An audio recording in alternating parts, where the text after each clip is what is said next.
Students, good afternoon. આજે આપણે તમારા ઇલેક્ટ્રિક ટ્રેક્શન એન્ડ કંટ્રોલના સબ્જેક્ટનો ચેપ્ટર નંબર 2 બરાબર છે એ સ્ટાર્ટ કરવા જઈ રહ્યા છીએ. ચેપ્ટરનું નામ છે ટ્રેનની ગતિનું યાંત્રિક પરિચલન. એનો મતલબ કે મેકેનિક્સ ઓફ ટ્રેન મૂવમેન્ટ. હવે આ ચેપ્ટરની અંદર આપણે ઘણી બધી વસ્તુ એટલે કે ઘણા બધા ટૉપિક્સ જોવાના છે, જેમાંથી અમુક છે સ્પીડ ટાઈમ કર્વ આપણે જોવાનો છે, પછી સ્પીડ ટાઈમ કર્વનો એનાલિસિસ કરવાનું છે, પછી સ્પીડ ટાઈમ કર્વ છે એટલે કે ગતિ સમય વક્ર. તો ગતિ સમય વક્ર છે એ મેન લાઇન માટે અલગ હોય, સબઅર્બન માટે અલગ હોય, બરાબર છે, જ્યારે અર્બન માટે પણ સ્પીડ ટાઈમ કર્વ અલગ અલગ હોય છે. પછી કે સ્પેસિફિક એનર્જી કન્ઝપ્શન, પછી સ્પીડ કંટ્રોલ, પછી ટ્રેનની મોશન એટલે કે મૂવમેન્ટને કઈ કઈ વસ્તુ અસર કરે છે એ બધા ફેક્ટર્સ આપણે જોવાના છે. પછી ટ્રેનના મિકેનિક્સને રિલેટેડ અમુક પદો જોવાના, જેમ કે એવરેજ સ્પીડ શું છે, શિડ્યુલ્ડ સ્પીડ શું છે, સ્ટોપેજ પીરિયડ શું છે, બરાબર. તો આ બધી વસ્તુ આપણે આ જ ચેપ્ટરની અંદર જોવાની છે. અને આ ચેપ્ટરની અંદર એક ન્યુમેરિકલ પણ આવશે કે જેની અંદર તમારે સ્પીડ ટાઈમ કર્વ પરથી આ બધી વસ્તુ કેલ્ક્યુલેટ કરવાની હશે. તો આપણે આજે સ્ટાર્ટ કરવાના છીએ. આપણે સ્ટાર્ટ કરીએ છીએ કે સ્પીડ ટાઈમ કર્વ એટલે શું પહેલાં તો, બરાબર. તો કે સ્પીડ ટાઈમ કર્વને ગુજરાતીમાં આપણે કહીએ છીએ ગતિ સમય વક્ર, બરાબર. હવે ગતિ સમય વક્ર એટલે શું? તો કે ટ્રેનની સ્પીડ એટલે કે ગતિ અને સમય એટલે કે ટાઈમ, બરાબર, એને રિલેટેડ એટલે કે એના ઉપરથી આપણે જે ગ્રાફ બનાવીએ છીએ અને જેના ઉપરથી આપણે ટ્રેન કઈ સાચી રીતે કયા રસ્તે દોડી છે અને કેવી રીતે રન કર્યું છે તેનો ખ્યાલ આવે, તેને આપણે શું કહીએ છીએ? ગતિ સમય વક્ર, બરાબર. હવે ગતિ સમય વક્ર છે તો તમે આપણે અહીંયા એક્ઝામ્પલમાં એક ગતિ સમય વક્ર આપેલો છે, બરાબર. આ તમે જોઈ શકો છો, આ તમારો ગતિ સમય વક્ર છે. ધ્યાનથી જોશો તો શું જોવા મળે છે? તો કે તમારી પાસે અહીંયા એક વાય એક્સિસ છે અને આ એક્સ એક્સિસ છે. એક્સ એક્સિસ ઉપર શું આપેલું છે? ટાઈમ, સેકન્ડમાં ટાઈમ આપેલો છે, જ્યારે વાય એક્સિસ ઉપર તમારી સ્પીડ આપી છે કિલોમીટર પર અવરમાં, બરાબર. ખ્યાલ આવી ગયો? સ્પીડ ટાઈમ કહો એટલે કે ગતિ સમય વક્ર કઈ બે વસ્તુનો ગ્રાફ છે? તો કે એક છે તમારી સ્પીડ કિલોમીટર પર અવરમાં અને બીજો છે ટાઈમ ઇન સેકન્ડ. જે તમે અહીંયા ગ્રાફમાં જોઈ શકો છો કે એક્સ એક્સિસ ઉપર શું આપ્યું છે? તમને ટાઈમ આપેલો છે સેકન્ડમાં, બરાબર, અને વાય એક્સિસ ઉપર શું છે? તમારી સ્પીડ કિલોમીટર પર અવરમાં. ખ્યાલ આવી ગયો? બરાબર. તો પહેલાં તો આપણો પ્રશ્ન શું થાય? તો કે સ્પીડ ટાઈમ કહો એટલે શું? તો એનું સોલ્યુશન મળી ગયું. શું થાય? તો કે તમારા ટ્રેનની સ્પીડ કિલોમીટર પર અવરમાં અને એક્સ એક્સિસ ઉપર ટાઈમ ઇન સેકન્ડ, બરાબર. એ બે વચ્ચે જે તમને કર્વ મળે છે તેને તમે શું કહો છો? Speed time curve. હવે તો કે સ્પીડ ટાઈમ કર્વ છે એ આપણે ગોતવો કે આ ડ્રો કરવાની જરૂર શું પડી ગઈ, બરાબર છે. તો તમને સ્પીડ ટાઈમ કર્વ ઉપરથી આઈડિયા શું આવે? તો કે તમને સ્પીડ ટાઈમ કર્વ ઉપરથી ઘણી બધી વસ્તુ ટ્રેનને રિલેટેડ ઘણી બધી વસ્તુ ખ્યાલ આવી જાય કે આ સમયે ટ્રેનની સ્પીડ કેટલી હતી એ પણ તમને ખબર પડશે. પછી તેની એક્ઝલરેશન એટલે કે પ્રવેગ કેટલો છે, બરાબર, પ્રવેગ કેટલો છે, પછી એનો વેગ મંદન કેટલો છે એટલે કે રેટ ઓફ એક્ઝલરેશન કેટલું હતું અને રેટ ઓફ રિટાર્ડેશન કેટલું હતું. હવે આની અંદર પણ એક વસ્તુ હું તમને કહીશ કે તમે આની અંદર ઇંગ્લિશ વર્ડ્સ યુઝ કરશો તો તમારા માટે વધારે ઇઝી પડશે, બરાબર. જેમ કે એક્ઝલરેશન છે તો પ્રવેગ અને રિટાર્ડેશન એટલે વેગમંદન. હવે વેગમંદન તમે યુઝ કરો એની કરતાં બેટર છે કે તમે રિટાર્ડેશન બોલો, બરાબર. તો આપણે ઇંગ્લિશ વર્ડ્સ વધારે યુઝ કરશું, બરાબર છે. તો આના આપણે વાત કરતા હતા કે સ્પીડ ટાઈમ કર્વ પરથી તમને કઈ કઈ વસ્તુનો ખ્યાલ આવે છે. તો પહેલી વસ્તુ શું થઈ? તો કે આ તમને જે કર્વ દેખાય છે એ આપણે સમજશું ધ્યાનમાં. અત્યારે શું જોવાનું છે? કઈ કઈ વસ્તુ આપણને મળે છે. તો અહીંયા તમારી સ્પીડ કેટલી હતી? 0. અને અહીંયા ધીમે ધીમે વધીને કેટલી થઈ ગઈ? મેક્સિમમ. તમારી સ્પીડ શું થઈ? ધીમે ધીમે વધતી ગઈ, બરાબર. સ્પીડમાં શું થયો? વધારો. તો સ્પીડમાં સમય સાથે થતા વધારાને તમે શું કહો છો? એક્ઝલરેશન એટલે કે પ્રવેગ. એવી જ રીતે અહીંયા તમારી સ્પીડ કેવી હતી? મેક્સિમમ હતી. હવે ધીમે ધીમે જેમ સ્ટેશન નજીક આવે તો આપણે બ્રેક મારશું એટલે શું થાય? સ્પીડ ઘટતી જશે અને આ પોઈન્ટ ઉપર તમારી સ્પીડ શું થઈ જશે? પાછી શૂન્ય થઈ ગઈ. તો તમારી સ્પીડમાં શું થયો? કન્ટિન્યુઅસલી સમય સાથે શું થવા માંડ્યો? ઘટાડો, બરાબર. તો આ શું થયું? તમારું રેટ ઓફ રિટાર્ડેશન એટલે કે વેગ મંદનનો દર. તો પહેલી બે વસ્તુ આપણને ખ્યાલ પણ મળી ગઈ કે એક તો તમને રેટ ઓફ એક્ઝલરેશન મળે છે અને બીજું રેટ ઓફ રિટાર્ડેશન પણ મળે છે સ્પીડ ટાઈમ કર્વ પરથી. બીજું શું મળે છે? તો કે અહીંયા જુઓ તમે, એક સીધી લીટી તમને આપેલી છે આ ગ્રાફમાં. એનો મતલબ કે આ સમય દરમિયાન તમારા ગ્રાફની અંદર એટલે કે તમારી ટ્રેન એક કોન્સ્ટન્ટ સ્પીડ ઉપર રન કરે છે, બરાબર, કોન્સ્ટન્ટ સ્પીડ ઉપર રન કરે છે. તો આ જે ટાઈમ છે તેને તમે શું કહી શકો, આટલો પીરિયડ એને ફ્રી રનિંગ પીરિયડ કહેવાય, એટલે મુક્ત દોડ, ગુજરાતીમાં કહીએ તો મુક્ત દોડ, બરાબર. તો ફ્રી રનિંગ ટાઈમ કેટલો છે એ પણ ખ્યાલ આવશે, બરાબર. પછી કયા સમયે તેની સ્પીડ કેટલી હતી એ પણ તમને ખ્યાલ આવી જશે, કે ધારો કે આ T1 સમયે એની સ્પીડ હતી કંઈક 30 જેટલી, પછી T3 સમયે મેક્સિમમ હતી, T2 સમયે મેક્સિમમ હતી, બરાબર. તો એવી રીતે તમને કયા ટાઈમે એની સ્પીડ એટલે કે ઇન્સ્ટન્ટેનિયસ સ્પીડ પણ તમને આના ઉપરથી મળશે. બીજું કે હવે તમે તમારી પાસે આ ગ્રાફ છે આખો, બરાબર, આ આખો તમારો ગ્રાફ છે. આ ગ્રાફની અંદર એટલે કે આ તમારા ગ્રાફની અંદર આ જે એરિયા આવેલો છે, બરાબર, આ હું જે શેડેડ પોર્શનથી દર્શાવું છું, તમે જો આ એરિયા ફાઇન્ડ કરશો, બરાબર, તો આ એરિયા તમને જે મળશે એ ટોટલ ડિસ્ટન્સ ટ્રાવેલ્ડ હશે. એટલે કે તમારી ટ્રેને એક સ્ટેશનેથી બીજા સ્ટેશને જવા માટે ટોટલ કેટલું અંતર કાપ્યું, તો એ ક્યાંથી મળે, તો કે એરિયા અંડર ધ કર્વથી તમને મળશે, બરાબર છે. તો ઘણીવાર તમને એક્સટર્નલ વાઇવામાં પણ પૂછે છે કે સ્પીડ ટાઈમ કર્વ ઉપરથી કઈ કઈ ક્વોન્ટિટી તમને મળે છે, તો તમને ખ્યાલ હોવો જોઈએ. પછી બીજો ક્વેશ્ચન એવી રીતે પણ આવે કે તમારા સ્પીડ ટાઈમ કર્વ છે તેની અંડર એટલે કે તેની અંદર નીચે આવેલો એરિયા તમે ફાઇન્ડ કરો તો તમને શું મળે, તો કે ટોટલ ડિસ્ટન્સ ટ્રાવેલ્ડ, એટલે શું હવે ટોટલ ડિસ્ટન્સ ટ્રાવેલ્સ D તમને મળે છે, બરાબર. તો હવે તમને સ્પીડ ટાઈમ કર્વ વિશે થોડી ઘણી માહિતી મેં આપી દીધી કે જે તમારી બુકના સ્ટાર્ટિંગના પેરેગ્રાફમાં ઓલરેડી લખેલી હતી. ધ્યાન શું આપવાનું છે, હજી એકવાર રિવાઇઝ કરી જઈએ કે તમારો સ્પીડ ટાઈમ કર્વ છે એ છે કોના વચ્ચે, તો કે સ્પીડ વર્સિસ ટાઈમનો ગ્રાફ છે. સ્પીડ શેમાં છે, તો કે કિલોમીટર પર અવર્સમાં છે, બરાબર, જ્યારે ટાઈમ છે એ શેમાં છે, સેકન્ડમાં. હવે આ સ્પીડ છે એ ક્યાં છે, વાય એક્સિસ ઉપર છે, અને આ ટાઈમ છે એ ક્યાં આપેલો છે, તમારો એક્સ એક્સિસ ઉપર આપેલો છે, બરાબર. આટલું ક્લિયર.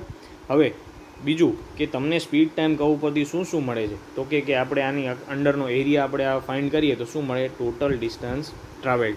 પછી તમારો એક્ઝલરેશનનો દર મળશે, પછી રિટાર્ડેશનનો દર મળશે, પછી શું મળશે, તો કે ઇન્સ્ટન્ટેનિયસ સ્પીડ પણ મળશે, પછી ફ્રી રન ટાઈમ પણ મળશે, બરાબર. અને હજી એક બીજો એક વર્ડ છે કોસ્ટિંગ, તો કે કોસ્ટિંગનો ટાઈમ પણ તમને આના ઉપરથી મળશે, બરાબર. તો આટલી વસ્તુ તમને તમારા સ્પીડ ટાઈમ કર્વ ઉપરથી ખ્યાલ આવે છે, બરાબર. હવે આપણે થોડો આગળ વધીએ તો તમારો જો સ્પીડ ટાઈમ કર્વ છે, અહીંયા લખેલું છે કે સ્પીડ ટાઈમ કર્વ એટલે ગતિ સમય વક્રના મુખ્ય ઘટકો નીચે દર્શાવેલા છે. એટલે કે તમે આ સ્પીડ ટાઈમ કર્વ તમને જે આપેલો છે એને તમે 4 પાર્ટમાં ડિવાઈડ કરી શકો છો, બરાબર. હવે ક્યાં ક્યાં એ હું તમને સમજાવું, બરાબર. તો સૌથી પહેલો તમને જે આપેલો છે આ જે છે અહીંયા તમને ધારો કે O પોઈન્ટ છે અને આ તમારો સૌથી ઉપરનો પોઈન્ટ છે B.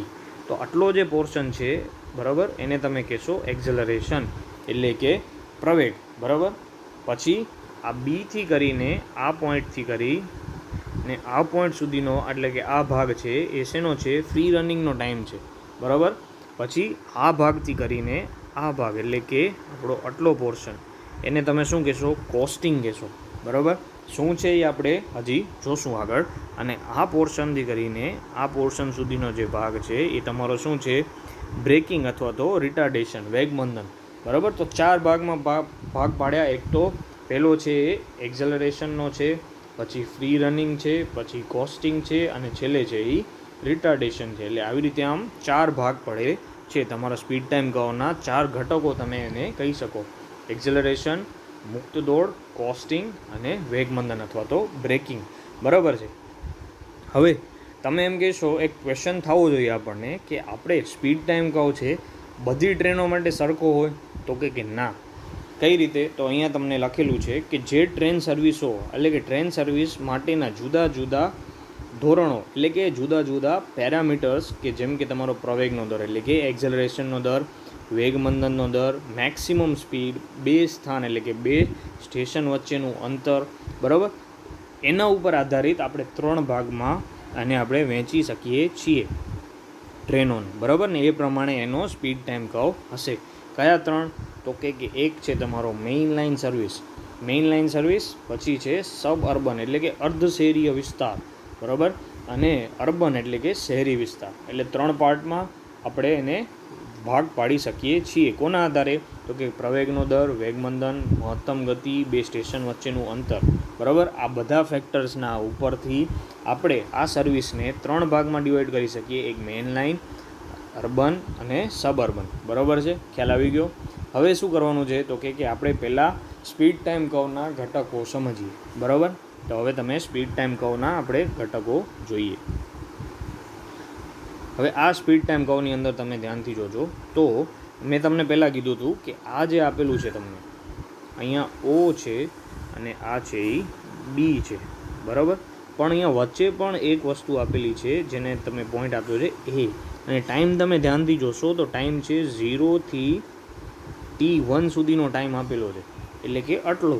બરાબર, એટલે આ પોર્શનની વાત કરવામાં આવી છે. બરાબર, આ પોર્શનની વાત કરવામાં આવી છે.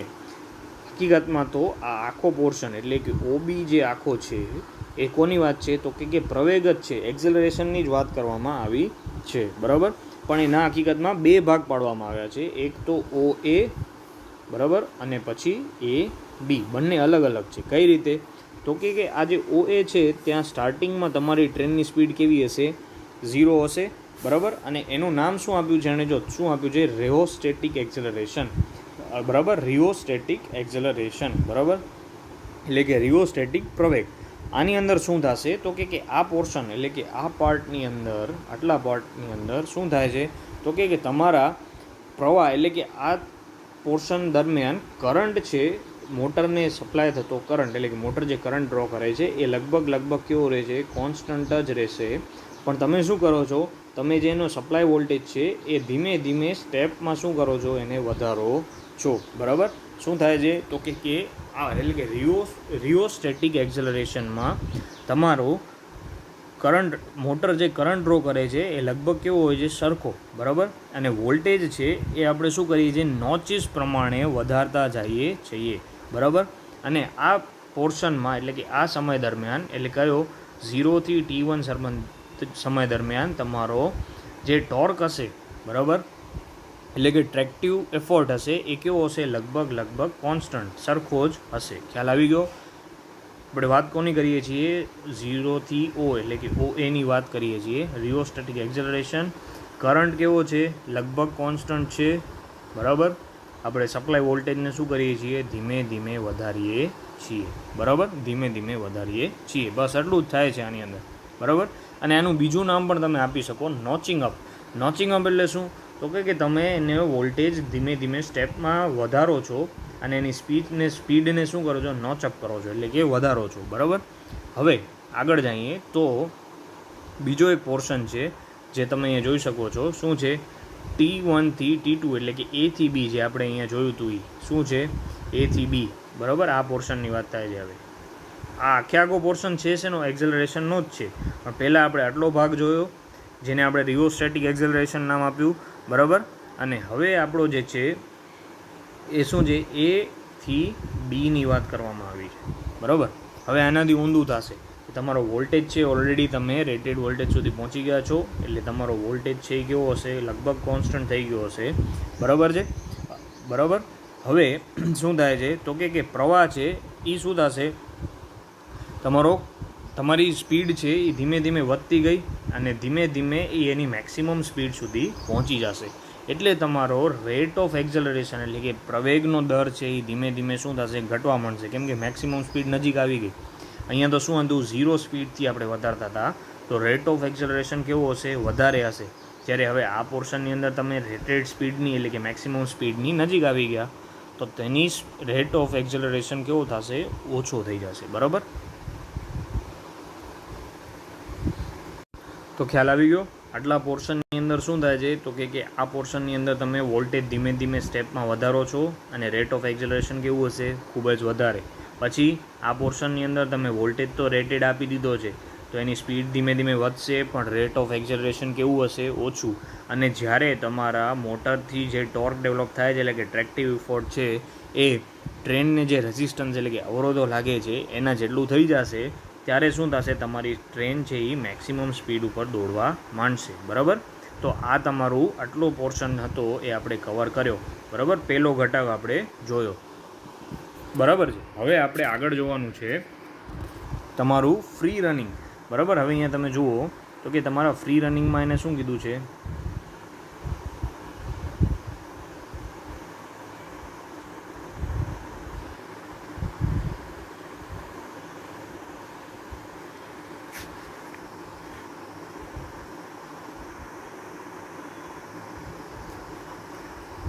હવે તમારો આ પોર્શન છે બીથી લઈને સી સુધીનો જે સેક્શન છે આખો, બરાબર, આટલો ઘટક છે એને તમે શું કહો છો, ફ્રી રનિંગ, બરાબર. એટલે કે એની સ્પીડ અહીંયા બી પાસે તમારી ટ્રેન એની જે મેક્સિમમ સ્પીડ હતી 100 કે 150 કે જે પણ હોય, આ બી પોર્શન એટલે કે બી પાર્ટ ઉપર આવી ત્યારે મેક્સિમમ સ્પીડ આવી ગઈ. હવે તેનામાં સ્પીડમાં કોઈ વધારો થવાનો નથી અને તે કોન્સ્ટન્ટ સ્પીડથી શું કરશે, ટ્રાવેલ કરશે, એટલે કે કોન્સ્ટન્ટ સ્પીડથી આગળ વધે છે, બરાબર.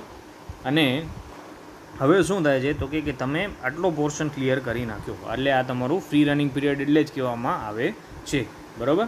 હવે આગળનો જે પોર્શન છે અહીંયા સીથી લઈને ડી સુધીનો એને નામ આપ્યું છે કોસ્ટિંગ, બરાબર છે. કોસ્ટિંગનો મતલબ શું થાય ખબર છે કે તમારી ટ્રેન છે હવે એને આપણે સપ્લાય શું કર્યો, બંધ કરી નાખ્યો છે, છતાં પણ મેક્સિમમ સ્પીડ ઉપર હતી, બરાબર. તો પોતાનું વેગમાન તો હશે એટલે કે મોમેન્ટમ હશે, તો તમે સપ્લાય બંધ કરી નાખશો તો પણ તમારી ટ્રેન છે એ થોડા અંતર સુધી ટ્રાવેલ કરશે. એનો મતલબ શું થયો કે પ્રવાહ વગર તમારી ટ્રેન આગળ વધે છે. પણ હવે શું થશે કે તમારી મોટરે ટોર્ક ડેવલપ કરવાનું બંધ કરી દીધું છે, તો ટ્રેન ઉપર ઘણા બધા અવરોધ લાગતા હશે, જેમ કે હવાનો અવરોધ છે, પછી પોતાના પાર્ટ્સનો ફ્રિક્શન હશે, તો એના કારણે એની સ્પીડમાં શું થશે, કન્ટિન્યુઅસલી ઘટાડો. તો તમે જોઈ શકો છો કે આ સીથી તમારી મેક્સિમમ સ્પીડ હતી, ધીમે ધીમે શું થતી ઘટતું ગયું અને ડી પાસે આવ્યો. હવે શું થયું કે ડી પાસે પહોંચ્યા તો આપણે જે બીજું સ્ટેશન હતું એ નજીક આવી ગયું, તો ટ્રેનને ત્યાં ઊભી તો રાખવી પડશે. એટલે કોસ્ટિંગ તમને ખ્યાલ આવી ગયો, બરાબર. તો કોસ્ટિંગમાં શું હતું, તમે ટ્રેનનો સપ્લાય બંધ કરી નાખો છો, ટ્રેન પોતાના મોમેન્ટમ એટલે કે વેગમાનથી ધીમે ધીમે આગળ વધે છે અને અવરોધોના કારણે તેની સ્પીડમાં શું થાય છે, ધીમે ધીમે ઘટાડો થાય છે, બરાબર.